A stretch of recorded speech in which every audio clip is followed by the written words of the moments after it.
Good morning sa ating mga friends at followers. Nandito pa rin po ako sa Monaco at nasa likod ko ang yacht club.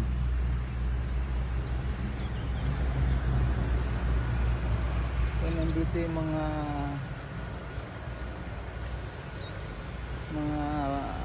very expensive yacht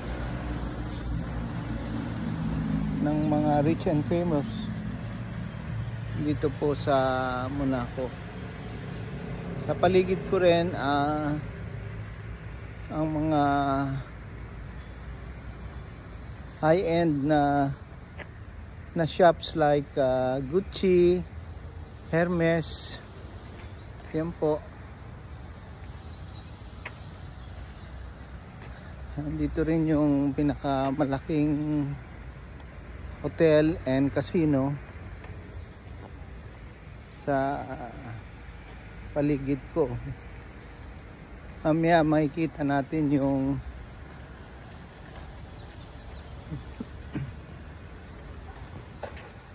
nakikita yung yacht club. Nakikita yung mga shops dito.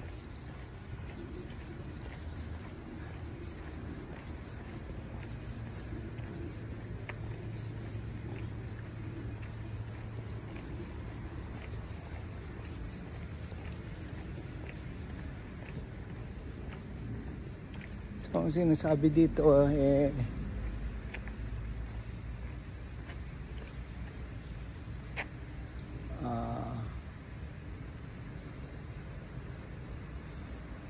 may theater sa baba, Monte Carlo, Auditorium Rainier. So doon po ang direction niya.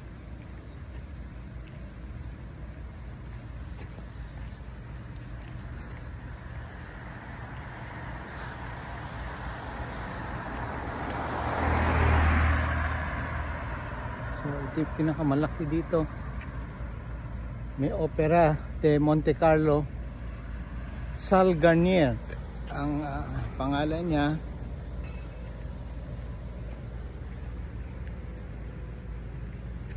Opera Monte Carlo. Doon po sa sa likod natin. Ito yung pinaka malaking hotel dito.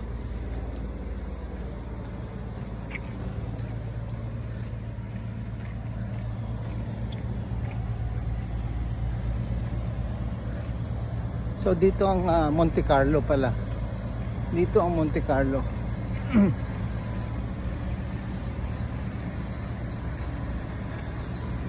I think dito rin yung pelikula ni James Bond na Casino Royale. No. Ito yung shopping center. Ito ang shopping Hotel de Paris. Nandito po sa likod ko, Monte Carlo.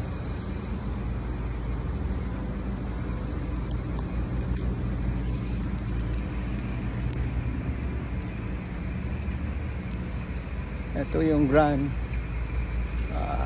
pati may entrance ng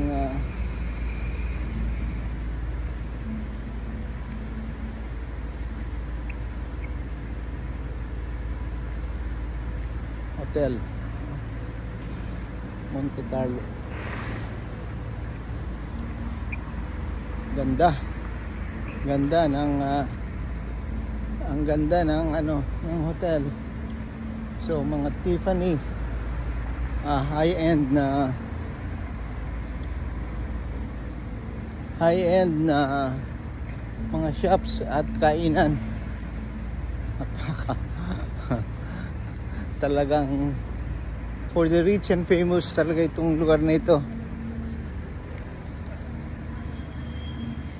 Dito sa gitna ng plaza, isang malaking plato na nandito.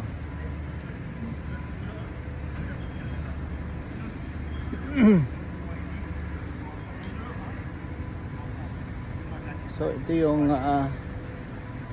kanilang kanilang casino. Andito yung kanilang casino, tabi ng mga malalaking hotel.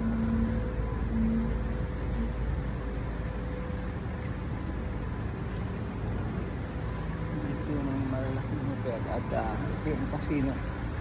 Ito yung casino nila.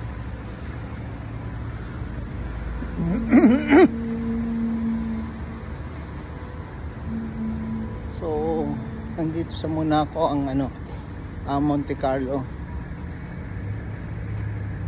Sa pelikula lang natin nakikita, kaya ngayon very fortunate tayo at napunta tayo dito sa lugar nito. At talagang home of the rich and famous po ito. Ayan po yung pinakamalaking hotel, center of Monaco. Then nakalagay dito Louis the 15. Itong area na ito. Yan po. Napakaganda ng ito yung parang plaza nila. So nandito po yung maraming high-end na mga shops, hotels at of course casino. So yan po ang aking report ngayong Thursday, 24 October 2024. It's still 7 o'clock in the morning. At magandang umaga po sa inyong lahat. Maraming salamat po.